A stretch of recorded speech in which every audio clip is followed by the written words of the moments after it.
शुरुआत करते हैं रिपोर्टर्स रिपोर्ट के साथ। खबर सोनभद्र से, जहां पर स्थानीय पीडब्ल्यूडी गेस्ट हाउस में शुक्रवार की रात सरकार चली जनता के द्वार के तहत सरकार के 3 मंत्री धुंधी पहुंचे और इस दौरान उन्होंने भाजपा कार्यकर्ताओं से शिष्टाचार भेंट और परिचय कर लाभार्थियों से मिलकर सरकार के विभिन्न योजनाओं के मिलने को लेकर सीधा संवाद किया है। सभी आए हुए मंत्रियों ने बारी बारी से इस बाबत जानकारी ली। मंत्रियों ने संबंधित अधिकारियों को निर्देशित किया कि लाभार्थियों की समस्याओं का समाधान निष्पक्ष रूप से करें, नहीं तो संबंधित के खिलाफ कार्रवाई की जाएगी। प्रदेश के मुख्यमंत्री माननीय मुख्यमंत्री के द्वारा 3 मंत्रियों का समूह मंडल स्तर के हर ब्लॉक तहसील में जा करके सरकार के जो जनोपयोगी काम है उनका समीक्षा करना, जनता को दिक्कत तो नहीं हो रही है। उसी कड़ी में हम लोग आज यहाँ पर सोनभद्र पहुंचा गया। सोनभद्र के सबसे अंतिम तहसील हमारा है दुद्दी, वहाँ आया गया।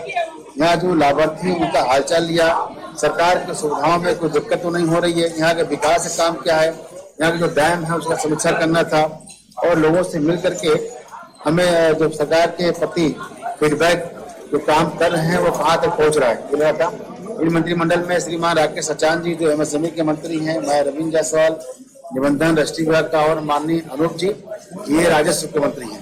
ये तीनों लोग मिल करके जो समीक्षा कर रहे हैं, जनता से मिल करके नीचे स्तर के लोगों से मिल करके और चीजों को बुद्धिवार बनाना। कुछ चीजें ऐसी है जिसको हमें तत्काल चेंज करना है जिले स्तर पर, उसको अधिकारी को निर्देश देना। कुछ चीजें लगता है कि प्रदेश का है तो उसको वहां वहीं कासगंज में पटियाला विधानसभा क्षेत्र के कस्बा गंज डुंडुवारा में मुस्लिम संगठन के भारत बंद के मैसेज वायरल होने के बाद संप्रदाय विशेष ने अपने प्रतिष्ठान बंद रखे। वहीं आपको बता दें कि नुपुर शर्मा और नवीन जिंदल की गिरफ्तारी को लेकर मुस्लिम समुदाय ने कस्बे में पूरी तरह बंदी रखी है। मुस्लिमों की दुकानों पर सुबह से ही ताला लटकता नजर आया। बंदी में किसी तरह की गड़बड़ी की आशंका को लेकर प्रशासन भी अलर्ट मोड पर रहा है। आपको बता दें कि पुलिस और प्रशासनिक अफसर सुबह से क्षेत्रों की पैदल गश्त करते रहे। जुम्मे की नमाज के बाद सब शांत रहने पर अफसरों ने राहत की सांस। खबर कौशाम्बी से, जहां कौशाम्बी के विकास हॉस्पिटल में पैर का ऑपरेशन करवाने का युवती की मौत हो गई, जिसके बाद मृतक के परिजनों का कहना है कि अस्पताल के डॉक्टरों की लापरवाही की वजह से मौत हुई है, जिसके बाद परिजनों ने अस्पताल पर आरोप लगाया। उन्होंने कहा है कि इससे पहले भी कई लोग की जान जा चुकी है पर आज तक कोई कार्रवाई नहीं हुई है। सीएमओ साहब से पूछा जाता है तो बस जांच चल रही है, पर मोटी रकम लेकर जांच को रोक दिया जाता है। क्या हमारे भैया नहीं थे, हम लोग गए, बोले कि ऑपरेशन करना, हम बोले हमारे भैया नहीं है तो कैसे होगा। आप तो बोले थे विफा का ऑपरेशन करने के लिए, तो कहा विफा का नहीं होगा, आज होगा। और लाई गए, हम मना किए तभी नहीं माने। अंगूठा भी लगता है, दस्तखत भी होता है, कुछ नहीं करे, लाके चले गए। हम मना किया, तुम बोलते हैं कि बहुत तुम चाह करती हो, हमको हमारा हाथ पकड़ के भगा दिए। कौन भगाए? वो डॉक्टर साहब। यहाँ रिक्शा से जा रही थी, मट्टी में नहीं, वहाँ से रिक्शा पलट गया, चोट खा गई पाँव में नहीं। यहाँ से हम नूरतगंज ले गए हॉस्पिटल, भर्ती की, वहाँ इस तरह कराए तो उसका बायां पैर जो है ना उसका कूल उखड़ गया था। और उसके बाद में वहाँ से अपने गांव लेकर चले गए घुसिया। वहाँ 2 दिन हमने रखे घुसिया में, उसके बाद में विकास हॉस्पिटल ले गए, वहाँ पे भर्ती कर दिए। डॉक्टर से हमारी उनकी बात हुई, 46,000 रुपये महीने और 10,000 रुपये हमने जमा कर दिए वहाँ। और उसने बोला कि हाँ बीफार को नहीं, आपका ऑपरेशन होगा 9 तारीख को ही। उसके बाद में वो आके संडे वाले दिन ऑपरेशन कर। हाँ, मेरा विकास कोढ़ा है। हम 4 तारीख को ले गए विकास हॉस्पिटल में भर्ती किए।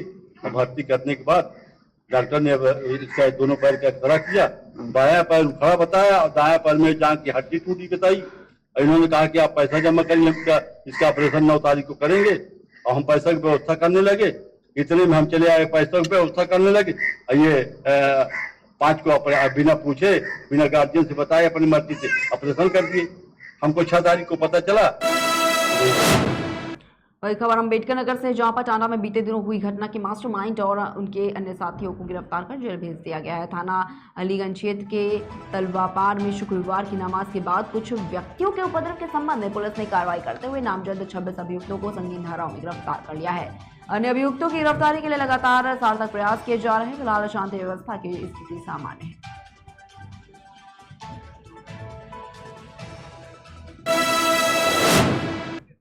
वहीं खबर मथुरा से, जहां पर वृंदावन में यमुना महारानी की पावन तट पर बसे देवराहा बाबा घाट पर निर्जला एकादशी के मौके पर भागवत रत्न विष्णुकांत भारद्वाज ने हजारों दियों से दीपदान किया है। साथ ही यमुना महारानी की भव्य आरती की। दीपदान महोत्सव में उन्होंने कहा कि सनातन धर्म में दीपदान का विशेष महत्व है। दीपदान करने से नकारात्मक ऊर्जा का अंत होता है और सकारात्मक ऊर्जा की प्राप्ति होती है। मैं हूँ आज देवराहा बाबा घाट पर। यहाँ पर 1100 दीपदान का प्रोग्राम किया गया है। तो आइए इन्हीं से जानते हैं जो इन्होंने प्रोग्राम रखा है 1100 दीपदान का, इसको लेकर इनसे बात करेंगे। क्या नाम है भैया आपका? मेरा नाम विष्णुकांत भारद्वाज ब्रजवासी भैया। तो यहाँ पर ये क्या प्रोग्राम किया गया है? आज हमने निर्जला एकादशी के उपलक्ष्य में 1100 दीपदान महोत्सव रखा है। जैसा कि हमने रामनवमी पे भी 21,000 दीपदान महोत्सव किए थे, उसी तरह आज भगवान की भक्ति प्राप्त करने के लिए भगवान के प्रति अपनी आस्था लेकर के श्रद्धा भाव से हमने यमुना माँ को 1100 दीपदान महोत्सव समर्पित कर रहे हैं। क्योंकि यमुना जी हैं जो हमारे ब्रज के अंदर 4 महारानी होती हैं, यमुना महारानी, ब्रज रानी, राधा रानी और एक हमारे भक्तों में कहते हैं कि महत रानी भी अपने आप को भगवान का प्रिय पार्षद मानती है। यमुना महारानी जो भगवान की हमें भक्ति प्रदान करती है, हमें भक्ति देती है, इसलिए हम लोग जो है माता रानी के समक्ष जो दीप प्रज्वलित कर रहे हैं, दीपदान महोत्सव कर रहे हैं, इसीलिए कर रहे हैं कि हे यमुना महारानी, हमें जन्म जन्मांतर ब्रज में वास देना चाहिए, इससे भी करके देना, लेकिन ब्रज हमसे कभी छूटना नहीं चाहिए। मैं युवाओं को यही संदेश देना चाहूंगा कि सबसे पहले तो जाने कि हमारी सनातन संस्कृति है क्या, हिंदू धर्म है क्या। ये सबसे प्राचीन संस्कृति है जो युगों के शुरुआत से ही चली आ रही है। लेकिन हमारा दुर्भाग्य ये है कि आजकल हर कोई जो भी देखते हैं सनातन संस्कृति के ऊपर अपने अपशब्द बोलता है। ये मैं यही शब्द अपने 2 शब्द युवाओं को बोलना चाहूंगा कि सबसे पहले तो अपनी संस्कृति की ओर जागरूक हों और अपनी संस्कृति के प्रति सम्माननीय भाव से अपना काम करें, और जो भी हमारी संस्कृति के ऊपर अपशब्द बोले उनके खिलाफ कानूनी कार्रवाई की मांग करें। दीपदान करते हुए हमें बहुत अच्छा लग रहा है। और दीपदान हम इसलिए कर रहे हैं कि जो नेगेटिविटी होती है ना, वो जैसे दीपक जलता है उससे उजाला फैलता है, वैसे ही हमारे अंदर जितनी भी नेगेटिविटी होती है वो सारी दूर हो जाती है। सभी का भी वही कहना है लगभग कि उन्होंने भी यही प्रयास किया समझाने का, जो आगे आने वाली पीढ़ी है उसको भी उन्होंने यही एक संदेश दिया है। इन्हीं शब्दों के साथ फिर मिलूंगा आपके साथ। वहीं खबर कौशाम्बी से, जहां पर प्रदेश के डिप्टी सीएम ब्रजेश पाठक का कौशाम्बी आगमन हुआ। जिले की सीमा पर पहुंचते ही कार्यकर्ताओं ने उनका फूल मालाओं से जोरदार स्वागत किया। इसके बाद वो सीधे ओसा स्थित रैन बसेरा पहुंचे, जहां पर उन्होंने बीजेपी कार्यकर्ताओं के साथ बैठक की। बैठक के बाद मंजनपुर स्थित संयुक्त जिला चिकित्सालय पहुंचे, जहां पर उन्होंने विभिन्न वार्डों का निरीक्षण किया। वहीं पत्रकारों से मुखातिब होते हुए उन्होंने कहा कि कौशाम्बी में प्रदेश सरकार ने सबको स्वास्थ्य सेवाएं बेहतर ढंग से उपलब्ध कराने का काम किया है। उधर प्रदेश सरकार की तरफ से जो भी योजनाएं होंगी वह 100% लागू होगी। वहीं प्रयागराज में हिंसा के सवाल पर उन्होंने कहा कि मामले की उच्च स्तरीय जांच भी चल रही है। सरकार सीधे नजर बनाए हुए स्थितियां सामान्य है, किसी को भी कानून हाथ में लेने का हक नहीं है। सरकार ऐसे सभी तत्वों के खिलाफ कड़ी कार्रवाई करेगी। कौशाम्बी जनपद में उत्तर प्रदेश सरकार ने स्वास्थ्य सेवाएं सबको बेहतर ढंग से उपलब्ध कराने का काम किया है।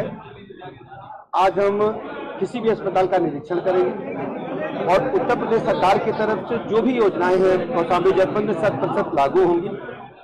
मरीज को अस्पताल परिसर में हम भगवान मान करके सेवा करने के निर्देश हमने दिए हैं। किसी भी परिस्थिति में मरीज को देखा जाए, उसे स्ट्रेचर, व्हीलचेयर, ठंडा पानी, जो दवाइयां सरकार की उपलब्ध हों और डॉक्टरों का व्यवहार आम जनमानस से बहुत बेहतर हो। हमने सभी चीजों से अनुरोध किया है। मुझे प्रसन्नता इस बात की है, पूरे प्रदेश में जहां भी मैं जा रहा हूं, हमारे चिकित्सा विभाग के जो चिकित्सक हैं, जो पैरामेडिकल स्टाफ हैं, अन्य जो लोग हैं, मैं अभी प्रयागराज में गया था, सुबह देखा था, बहुत अच्छी चिकित्सा व्यवस्थाएं हैं। कुछ कमियां थी, उन्हें दूर करने के निर्देश दिए हैं और कौशाम्बी जनपद में भी उच्च स्तरीय चिकित्सा व्यवस्थाएं हों, ये हमारी सरकार।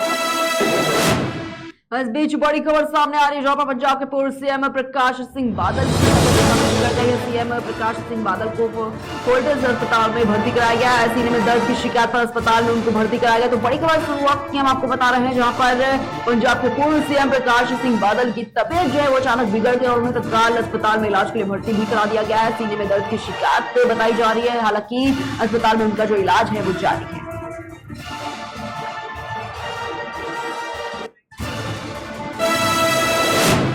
वहीं रुक करेंगे अगली खबर की ओर। खबर आगरा से, जहां पर थाना मलपुरा में सीओ अशनेरा और सदर तहसीलदार समाधान दिवस पर पहुंचे। इस दौरान उनके सामने जन समस्याओं का अंबार लगा रहा।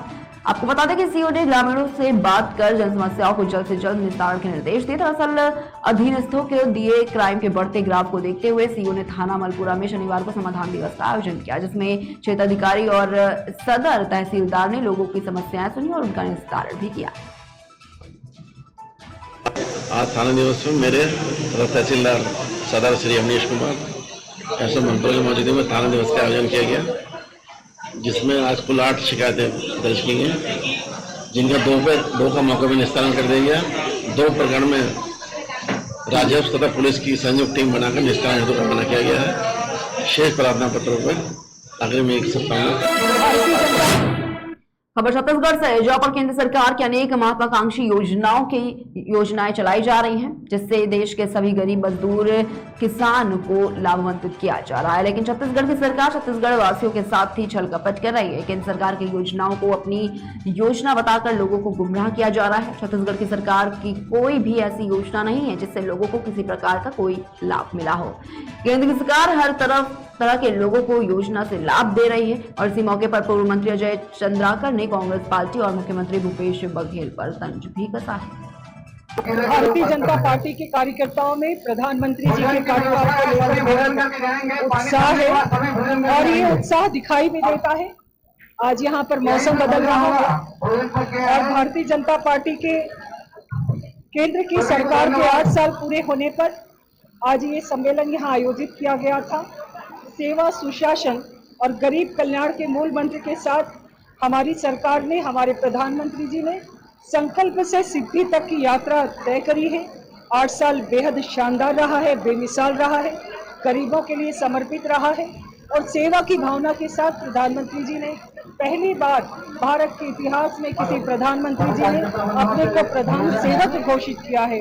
जब वो सत्ता में थे तो उनके कारणों के लिए ICMR से अध्ययन करवा रहे थे, सही तथ्यों का पता लग गया। कांग्रेस ने अध्ययन नहीं करवाया और छोड़ दिया। आज की तारीख तक जो 2 महीने में टंकी बन जाएगी, पानी लग जाएगी, आज की तारीख तक वहां काम शुरू नहीं हुआ। डायलिसिस मशीन लगा तो उसका ऑपरेटिंग करने वाला आदमी सुबह बेड़ा नहीं पहुंचा। एक फोन नंबर देके स्वास्थ्य मंत्री बरी हो गए। इस मौत के लिए यदि कोई जिम्मेदार है तो सिर्फ और सिर्फ भूपेश बघेल और उसकी झूठी घोषणाएं जिम्मेदार हैं और कोई दूसरा जिम्मेदार नहीं।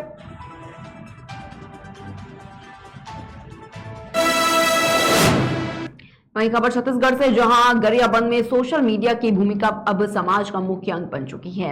यह न केवल परिवार समाज तक सीमित है, बल्कि अब नौकरी और व्यवसाय में भी इसका अहम रोल है। यहां तक कि जरूरतमंदों मरीजों के रक्तदान की मदद में तक सोशल मीडिया का अहम योगदान है। गरियाबंद शहर में ही एक ऐसे व्हाट्सएप ग्रुप है जो कि न हर समय समाज सेवा और जन जागरूकता के लिए कार्य कर रहा है। जबकि बताना चाहेंगे आपको कि गरियाबंद शहर में जिंदगी से जूझ रहे लोगों की जान बचाने का काम भी ये ग्रुप कर रहा है। और इसी कड़ी में कान्हा क्लब के खिलाड़ियों ने अस्पताल स्टाफ के साथ अस्पताल में भर्ती मरीजों को फल वितरित किया। साथ ही मरीजों और उनके तीमारदारों से अस्पताल में मिल रही सुविधाओं की जानकारी भी ली। 2 खिलाड़ियों ने अस्पताल पहुंचकर रक्तदान भी किया और इसके बाद जनरल वार्ड में भर्ती मरीजों का हाल चाल भी जाना, उनकी समस्याएं पूछी और उनकी समस्याओं के निस्तारण के लिए डॉक्टर से बात भी की है।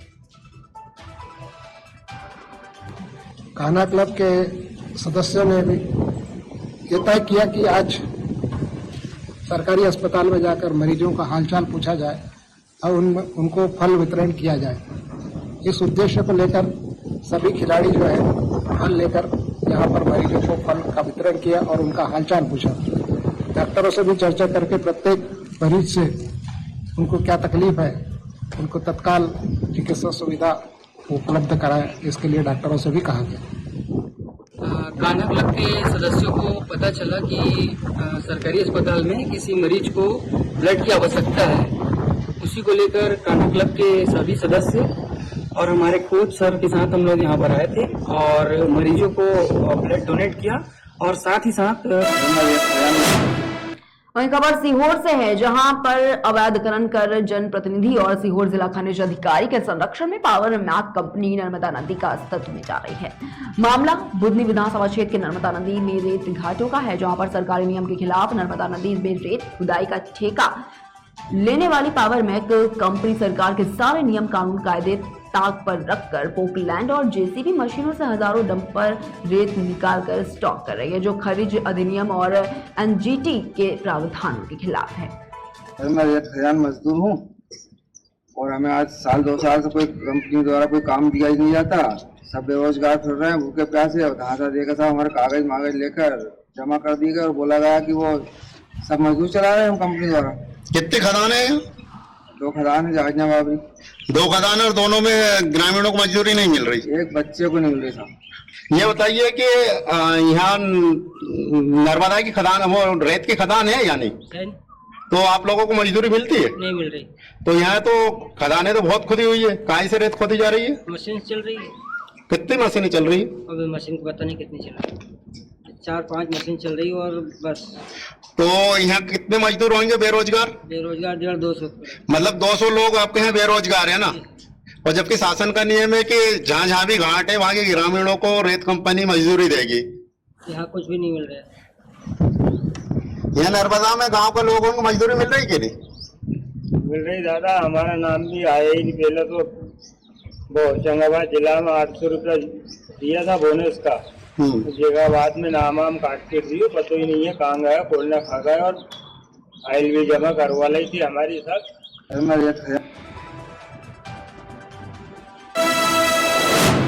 रुकते छोटे से ब्रेक के लिए जल्द हाजिर होंगे।